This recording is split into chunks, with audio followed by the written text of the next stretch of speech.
Day in haunted school. 12th class में पढ़ रहे ऋषि के लिए आज एक बहुत बड़ा दिन था। ऋषि राजस्थान के एक छोटे से शहर से था और पिछले 2 सालों से अपने घर से दूर जयपुर में वो अपनी इंजीनियरिंग की एंट्रेंस के लिए प्रिपेयर कर रहा था। आज उसका एंट्रेंस एग्जाम था और वो ऑलरेडी बहुत लेट हो चुका था क्योंकि एग्जाम सेंटर भी दूर था। तो ऋषि बिना देरी करते हुए सेंटर पहुंचने के लिए अपनी बाइक फुल स्पीड पर चला रहा था। जैसे जैसे शहर पीछे छूटता गया, रास्ता और ज्यादा सुनसान होता गया। उसका एग्जाम सेंटर था राजामल सीनियर सेकेंडरी स्कूल। जैसे ही ऋषि को स्कूल की बिल्डिंग दिखाई दी, उसके दिल की धड़कनें तेज हो गईं। ऋषि ने अपनी रिस्ट वॉच में टाइम देखा तो ऑलरेडी एग्जाम स्टार्ट हुए 5 मिनट बीत चुके थे। उसने जल्दी से स्कूल के बाहर बाइक खड़ी की और गार्ड से अंदर जाने की भीख मांगने लगा, लेकिन वो गार्ड बस मुस्कुराया और उसने उसको आसानी से अंदर जाने दिया। अंदर जाते हुए जब ऋषि ने उसके चेहरे की तरफ देखा तो एक अजीब सी चमक उसकी आंखों में थी, जैसे कोई सालों बाद वहां आया हो। स्कूल के हॉलवे में सब कुछ नॉर्मल लग रहा था। एक बड़ा सा कॉरिडोर और क्लासरूम जिनके डोर्स खुले हुए थे और सारे स्टूडेंट्स पहले से ही क्लासरूम में थे और उन्होंने अपना एग्जाम लिखना स्टार्ट कर दिया था। ऋषि भी भागकर अपने एग्जाम हॉल में गया। उसे पेपर डिस्ट्रीब्यूट हुआ और वो जल्दी जल्दी अपने आंसर्स लिखने लगा। पहले 30 मिनट सब कुछ बिल्कुल नॉर्मल रहा। ऋषि अपनी पूरी कंसंट्रेशन के साथ अपने आंसर्स लिख रहा था। अब तक वो 4 आंसर्स का जवाब दे चुका था। गाड़ी में 10:35 हो गए थे।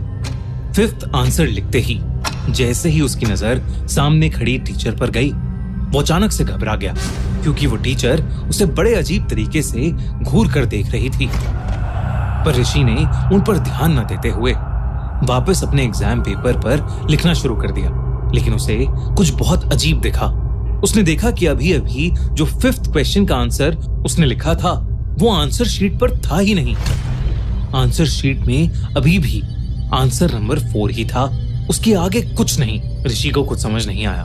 उसने टाइम देखा तो घड़ी अभी भी 10:35 दिखा रही थी। 10 मिनट पहले भी यही टाइम था जब उसने आंसर नंबर 4 लिखा था। तभी ऋषि ने महसूस किया कि एग्जाम हॉल के स्टूडेंट्स अजीब बिहेव कर रहे थे। सब बिल्कुल चुप, बिना एक भी आवाज के लिख रहे थे। तभी एक लड़का जोर से अपनी उंगली डेस्क पर घिसने लगा। अपनी उंगली घिसते हुए उसका एक नाखून निकल गया, पर वो तब भी नहीं रुका।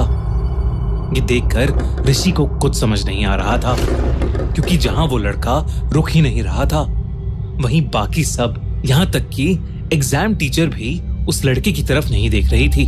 तभी ऋषि को एक कोने से एक और आवाज आई।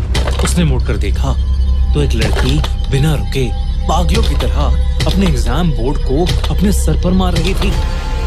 वहीं एक लड़का अपने पेन से अपने हाथ को चुभाए जा रहा था। अचानक एक और लड़की जोर से रोने लगी और वो अपने बाल अपने मुंह में डालकर चबाने लगी। ये सब देखकर ऋषि ने उस टीचर को आवाज लगाई, लेकिन वो टीचर वहां खड़ी बड़ी अजीब तरीके से बस मुस्कुराए जा रही थी।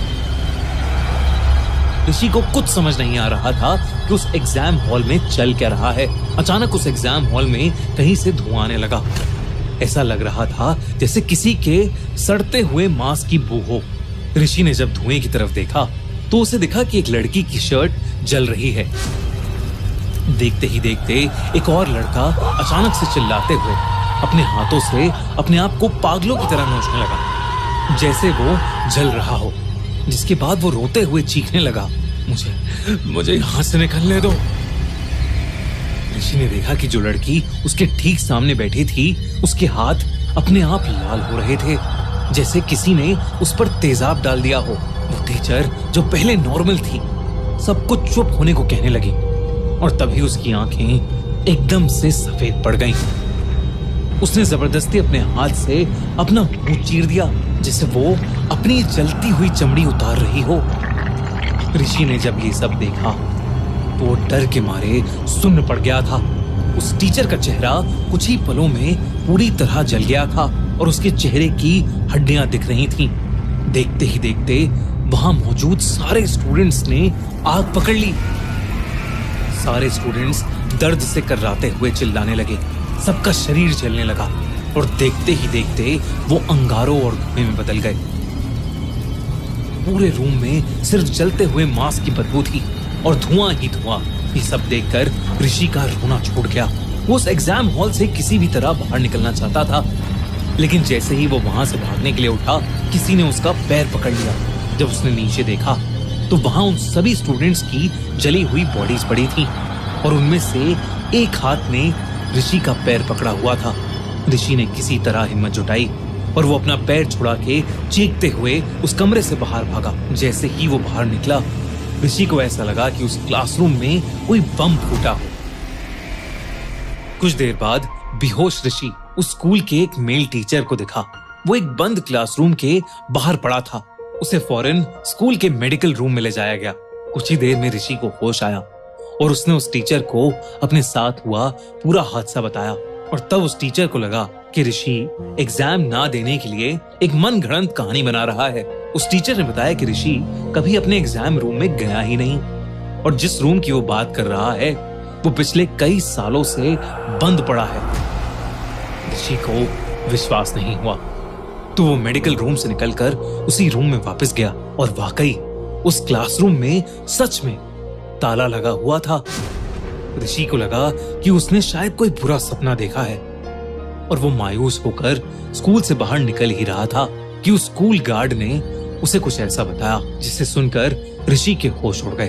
उसने बताया कि कुछ साल पहले उस स्कूल के क्लासरूम में एग्जाम चल रहा था, लेकिन किसी लड़के ने एग्जाम रोकने के लिए उस रूम में पटाखे फोड़ने का प्लान बनाया ताकि टीचर डर जाए और एग्जाम ना हो। पर उस पटाखे की वजह से क्लासरूम के पर्दों में आग लग गई और वो आग ऐसी फैली कि पूरा क्लासरूम जल के राख हो गया। करीब 10:30 बजे हुए इस एक्सीडेंट में 40 स्टूडेंट्स और एक टीचर जलकर मारे गए और तब से उस स्कूल में कई लोगों ने उनकी आत्माओं को उस रूम के अंदर देखा है। इसलिए उस रूम को हमेशा हमेशा के लिए बंद कर दिया गया है।